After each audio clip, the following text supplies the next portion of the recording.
আমের ও তার বাহিনী পাহাড়ের পদদেশ ত্যাগ করে গন্তব্য অভিমুখে এগোতে শুরু করেছেন। তিনি আহনাফ ইবনে কায়েসের বাহিনীর সঙ্গে গিয়ে মিলিত হতে চাচ্ছেন। এক স্থানে পৌঁছার পর দেখতে পেলেন সম্মুখে একটি পাহাড় তার পথ রোধ করে দাঁড়িয়ে আছে। তার কোনো পথ প্রদর্শক ছিল না, তারাও কেউ পথ চেনে না। আমের পাহাড়ের নিচে বনের মধ্যে ছাউনি ফেললেন। সঙ্গীদের আদেশ দিলেন, তোমরা জঙ্গলে ছড়িয়ে যাও এবং খোরাসানের কোনো নাগরিক পেলে ধরে নিয়ে আসো, যাতে তাদের দ্বারা পথের সন্ধান নিতে পারি। কমান্ডারের আদেশ পেয়ে মুসলমানরা জঙ্গলে ছড়িয়ে পড়ল। কয়েকজন পাহাড়ের উপর উঠে গেল। দিনভর ঘোরাফেরা করে তারা সন্ধ্যায় খালি হাতে ফিরে এলো, কাউকে পেল না। রাতটা তারা ওখানেই কাটিয়ে দিল। তারা রাতে খানিক শীত অনুভব করলো, তাই তাপের জন্য বিভিন্ন স্থানে আগুন জ্বালালো। সকালে ফজর নামাজ আদায় করে কিছু লোক জঙ্গলে ছড়িয়ে পড়ল, কিছু জঙ্গলের বাইরে বেরিয়ে গেল। দুপুরের আগ মুহূর্তে আরো 100 মুজাহিদ এসে তাদের সঙ্গে যোগ দিল। এরা কুফা থেকে এসেছে। এরাও আমেরের ইউনিটের সঙ্গে যোগ দিল। এবার বাহিনীর সাহস আরো বেড়ে গেল। এখন তারা অকুতভয়, যে কোনো মুহূর্তে শত্রুর মধ্যে ঢুকে পড়তে তারা প্রস্তুত। বস্তুত মুসলমান মৃত্যুকে ভয় করে না, তারা আল্লাহ পাকের বিধান জানে। মানুষ যেখানেই থাকুক, মৃত্যু তার সময় মতো তাদের ধরবেই। মুসলমান বিশ্বাস করে মৃত্যুর সময় এসে পড়লে তার হাত থেকে রক্ষা পাওয়ার কোনো সুযোগ মানুষের থাকে না, যদিও তারা দুর্ভেদ্য দুর্গে লুকিয়ে থাকে। অল্প কজন মুসলিম সৈনিকের আগমনে আমেরের সৈন্যরা যা পর্ণায় আনন্দিত হলো। তারা মেহমানদের নিয়ে দুপুরে আহার করল। তারা ছিল বিভিন্ন গোত্রের লোক, সবাই টকবকে তরুণ ও যুবক। তারা আল্লাহর সন্তুষ্টি অর্জনে জেহাদে এসেছে। দুপুরের সময় কয়েকজন মুসলমান দুজন খোরাসানিকে ধরে আনলো এবং আমেরের সম্মুখে হাজির করল। আমের এমন একজন মুসলমানকে ডেকে পাঠালেন যার ফার্সি ভাষা জানা ছিল। তাকে দোভাষী বানিয়ে কথোপকথন শুরু করলেন। আমের জিজ্ঞেস করলেন, তোমরা কারা? তারা উত্তর দিল, এখান থেকে খানিক দূরে নিমরোজ নামক একটি লোকালয় আছে, আমরা ওখানকার বাসিন্দা। তা বসতি ছেড়ে তোমরা এখানে এলে কেন? আমরা ভেড়া বকরি পালন করি, ঘাস খাওয়ানোর জন্য পশুগুলোকে বনে নিয়ে আসি, আবার ফিরিয়ে নিয়ে যাই। এখন ফিরিয়ে নিতে এসেছি। তাহলে তো তোমাদের আরো লোকজন এসব বনে থেকে থাকবে। হ্যাঁ, অনেক রাখাল এখানে আসে, তারা বেশিরভাগ গোলাম হয়ে থাকে, অনেকে বেতন দিয়ে চাকর রাখে। আমরা পালের মালিক। এই মুহূর্তে বহু রাখাল বনে আছে, কিন্তু আমরা তো কাউকে দেখলাম না। সম্ভবত আপনাদেরকে দেখে তারা পাহাড়ে উঠে কোথাও লুকিয়ে আছে। তোমরা কি তবিলনের রাস্তাটা চেনো? হ্যাঁ, চিনি। আমরা প্রায়ই পশুপাল নিয়ে তবিলন যাই। আমরা তবিলন যাব, কিন্তু পথটা জানা নেই। আমরা চাই তোমরা আমাদেরকে পথটা দেখিয়ে নিয়ে যাও। তাতে আমাদের কোনো সমস্যা ছিল না, কিন্তু তোমাদের রাজা ইয়েজদাজার তোমাদেরকে বারণ করে দিয়েছেন যে মুসলমানদের পথ প্রদর্শন করো না। না, ব্যাপার তা নয়। তবিলনের পথে আমাদের কয়েকটি পশুপাল ছড়িয়ে রয়েছে। মুসলমানরা আমাদের ভেড়া বকরিগুলো ধরে জবাই করে ফেলবে। এই ভূখণ্ড এখন যুদ্ধ কবলিত দেশ। আমরা এই দেশের যে কোনো বস্তু সম্পদ ছিনিয়ে নিতে পারি, কিন্তু আমাদেরকে পথ প্রদর্শনের বিনিময়ে আমরা তোমাদের পশুগুলোকে রেহাই দেব। আমরা শুনেছি মুসলমান প্রতিশ্রুতি দিলে তা পূর্ণ করে। আপনি যদি আমাদেরকে এই প্রতিশ্রুতি প্রদান করেন, তাহলে আমরা আপনাদের রাহবরি করব এবং তবিলন পৌঁছিয়ে দেব। এটি আমার ও প্রত্যেক মুসলমানের ওয়াদা। কোনো মুসলমান যখন কারো সঙ্গে কোনো ওয়াদা দেয়, তাহলে সেটি প্রত্যেক মুসলমানের ওয়াদা বলে বিবেচিত হয়। ঠিক সে সময় এক মুসলমান অপর একজন খোরাসানিকে ধরে নিয়ে এলো। বলল, এই লোকটি একটি পাথরের আড়ালে দাঁড়িয়ে আমাদেরকে অবলোকন করছিল।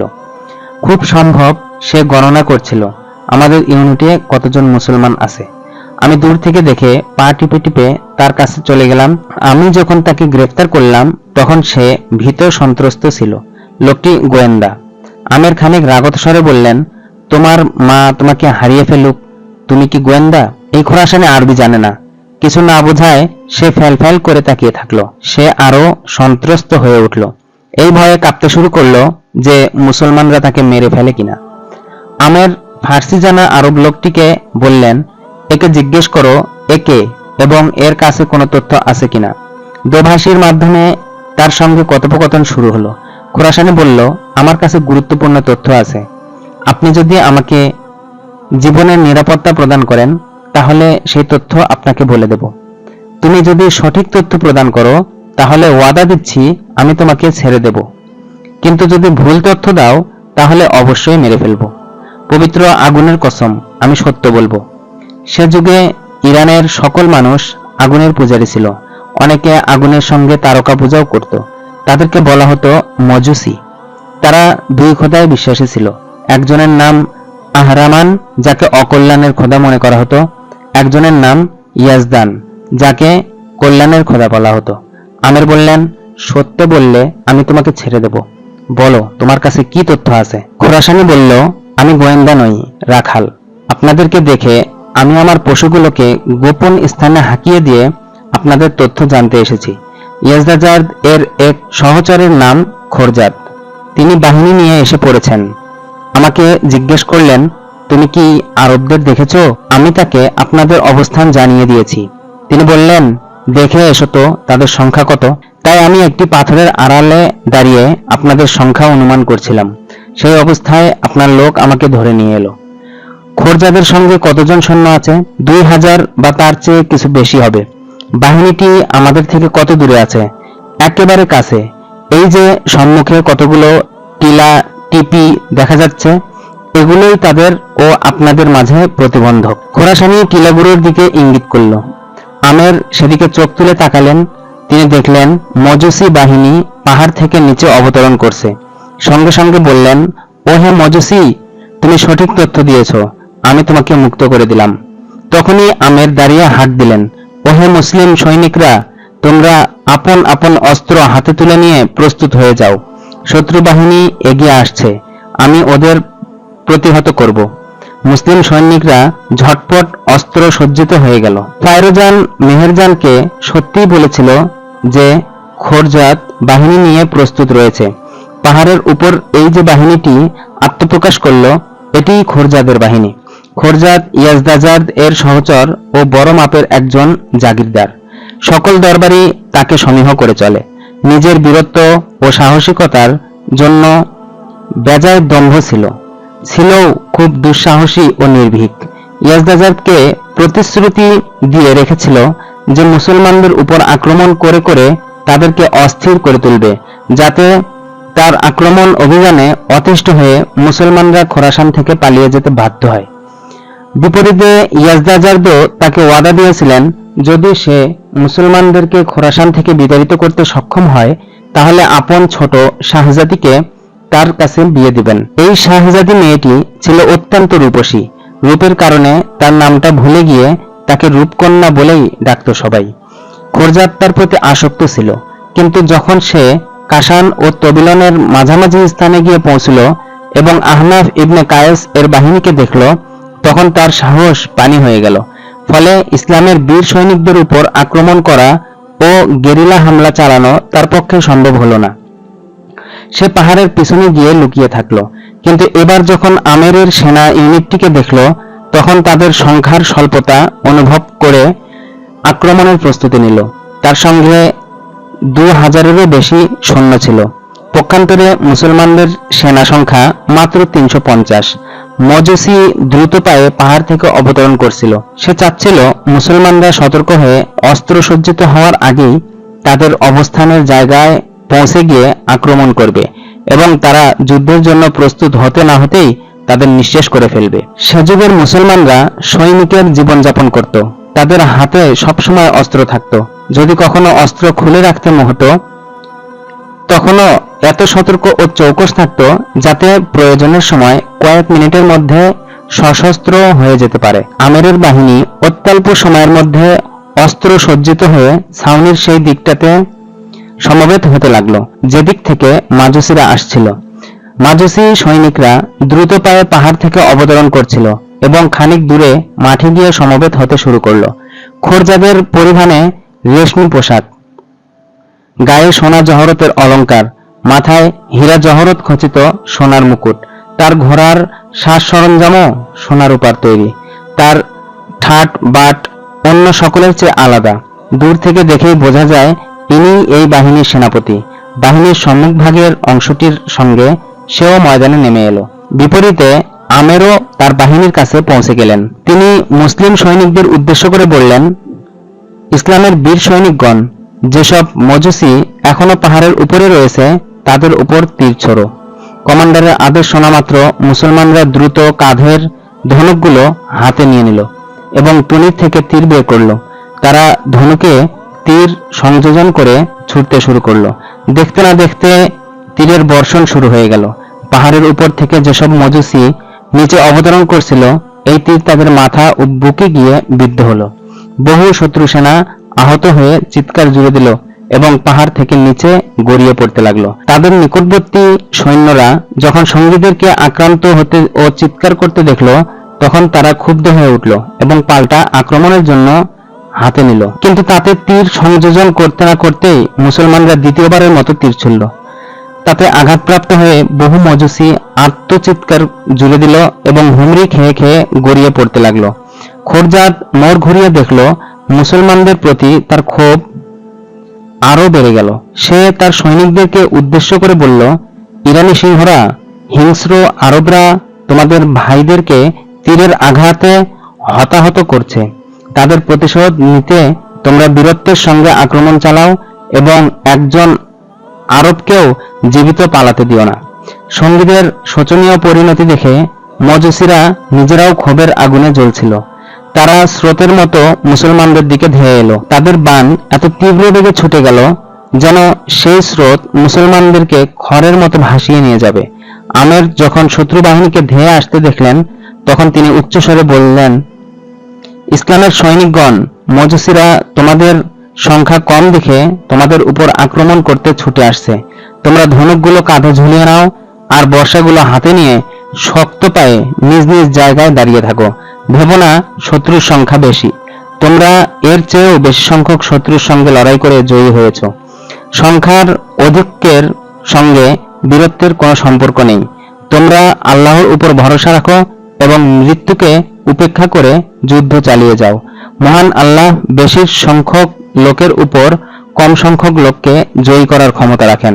আল্লাহ তোমাদের দেখছেন। তোমাদের জন্য জান্নাত প্রস্তুত রাখা হয়েছে। হুররা তোমাদের স্বাগত জানাতে জান্নাতের দরজায় এসে দাঁড়িয়ে আছে। তোমরা শত্রুর উপর ঝাঁপিয়ে পড়ো এবং তাদের সারিগুলো ছিন্ন ভিন্ন করে দাও। তাদেরকে তোমাদের তরবারির ক্ষমতা দেখাও। আল্লাহু আকবার ধ্বনি তুলে ঝাঁপিয়ে পড়ো। বক্তব্য শেষ করেই আমের 3 বার আল্লাহু আকবার ধ্বনি দিলেন। তৃতীয় ধ্বনির জবাবে মুসলমানরাও আকাশ বাতাস মুখরিত করে আল্লাহু আকবার ধ্বনি তুলল। এতক্ষণে মজুসিরা মুসলমানদের নিকট এসে পৌঁছে গেছে। তারা তরবারি উঁচিয়ে এমন ভাবে ছুটে এসেছে যেন এসেই আক্রমণ চালিয়ে মুসলমানদেরকে খতম করে ফেলবে। তাদের ঊর্ধ্বে তুলে ধরা খাপখোলা তরবারিগুলোর ধেয়ে আসার দৃশ্যটি ছিল খুবই ভয়ানক। কিন্তু মুসলমানদের উপর এর কোনোই ক্রিয়া পড়ল না। যেই মাত্র তারা চলে এলো, অমনি মুসলমানরা উচ্চস্বরে তাকবীর ধ্বনি তুলে উল্টো তাদের উপর বর্ষার আক্রমণ চালালো। আক্রমণটা এত তীব্র হলো যে ধেয়ে আসা বাহিনীটি না শুধু থমকেই দাঁড়ালো, বরং তাদের বহু লোক আহত হয়ে লুটিয়ে পড়ল। অসংখ্য মজুসি সৈনিক মাটিতে পড়ে ছটফট করতে লাগলো। মজুসিরা অগ্রযাত্রা থামিয়ে দিয়ে মুসলমানদের আক্রমণ প্রতিহত করতে সচেষ্ট হলো। তারা তরবারির দ্বারা বর্ষার আক্রমণ ঠেকানোর চেষ্টা করতে লাগলো, কিন্তু মুসলমানরা বর্ষার আঘাতে তাদের ঝাঁঝরা করে দিল। আহতরা মাটিতে পড়ে কাতরাতে ও চিৎকার করতে লাগলো। মজুসিরা যখন দেখলো যে মুসলমানদের বর্ষা তাদের খুব ক্ষতি সাধন করছে, তখন তারাও বর্ষা বের করে নিল এবং অত্যন্ত উদ্দীপনার সঙ্গে আক্রমণ করলো। বর্ষায় বর্ষায় সংঘাত শুরু হলো। দুই বর্ষার আঘাতে আগুনের ফুলকি নির্গত হতে শুরু করলো। উভয় পক্ষই আহত হতে লাগলো।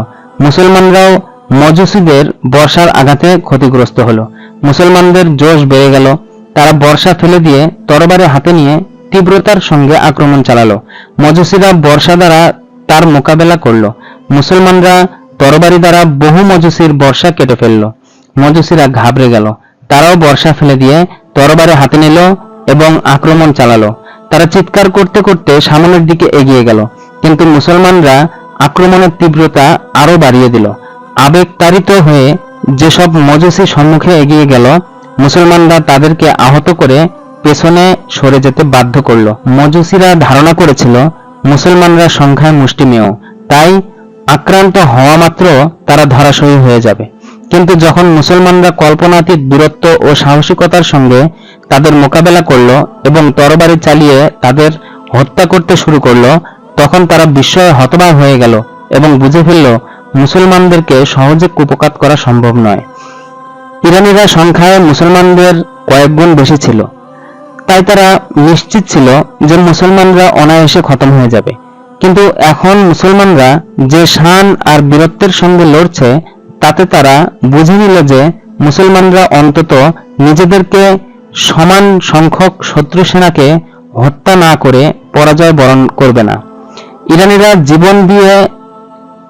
ইরানিরা জীবন দিতে প্রস্তুত ছিল না, তাই তারা পিছু হটতে শুরু করলো। খোরজাদ তার সৈনিকদের কাপুরুষতা দেখে হুঙ্কার ছেড়ে বলল, ইরানি সিংহরা, এই মুসলমানরা তোমাদেরকে দাস আর তোমাদের নারীদেরকে দাসী বানাতে এসেছে। তোমরা আত্মমর্যাদার পরিচয় দাও, ওদেরকে শেষ করে ফেলো। খোরজাদের ভাষণে মজুসীদের মনে আত্মমর্যাদা জেগে উঠল। সাহস সঞ্চয় করে তারা জোরদার আক্রমণ চালালো। মুসলমানরা দৃঢ়তা ও বীরত্বের সঙ্গে তাদের মোকাবেলা করল। তারপর পাল্টা আক্রমণ চালিয়ে মজুসীদের সারির মধ্যে ঢুকে পড়ল এবং পরম সাহসিকতা ও বীরত্বের সঙ্গে তরবারি চালাতে লাগলো। তারা মজুসী সৈনিকদের মেরে কেটে সামনের দিকে অগ্রসর হতে লাগলো। মুসলমানরা নিরতিশয় উদ্দীপনা ও বীরত্বের সঙ্গে লড়াই করছিল। তাদের তরবারিগুলো দক্ষতার পরাকাষ্ঠা দেখাচ্ছিল। শত্রু সেনাদের যাকে আঘাত হানছে সেই নিহত কিংবা আহত হচ্ছে। মজুসীরাও মুসলমানদের উপর ঝাঁপিয়ে পড়েছিল। তারাও উদ্দীপ্ত হয়ে আক্রমণ করছিল, কিন্তু মুসলমানরা তাদের আক্রমণ প্রতিহত করে নিজেদেরকে রক্ষা করছিল। ফলে মুসলমানদের কম ক্ষতি হচ্ছিল আর মজুসীরা একের পর এক হতাহত হচ্ছিল। যেহেতু মজুসীদের সংখ্যা ছিল খুব বেশি, তাই তারা দূর দূরান্ত পর্যন্ত ছড়িয়েছিল। সেই তুলনায় মুসলমানরা সংখ্যায় সামান্য, তাই তাদের পক্ষে বেশি দূর পর্যন্ত ছড়ানোর সম্ভব হয়নি। খোরজাদ যখন দেখল যুদ্ধ দীর্ঘতার রূপ ধারণ করেছে, তখন তিনি কৌশল হিসেবে বাহিনীর একটি ইউনিটকে মুসলিম মহিলাদের ছাউনির দিকে পাঠিয়ে দিল। মুসলিম বাহিনীর কমান্ডার আমের বিষয়টি দেখে ফেললেন। সে সময় সফওয়ান তার কাছে ছিল। তিনি তাকে বললেন, 50 জন মুজাহিদ নিয়ে তুমি মহিলাদের নিরাপত্তার ব্যবস্থা করো। সফওয়ান চোখ তুলে তাকালো, দেখলো একদল মজুসী সৈন্য তাদের নারী ক্যাম্পের দিকে ধেয়ে আসছে। সফওয়ান অস্থির হয়ে উঠল এবং 50 জন মুজাহিদ নিয়ে দ্রুত গতিতে মহিলাদের নিরাপত্তার জন্য চলে গেল।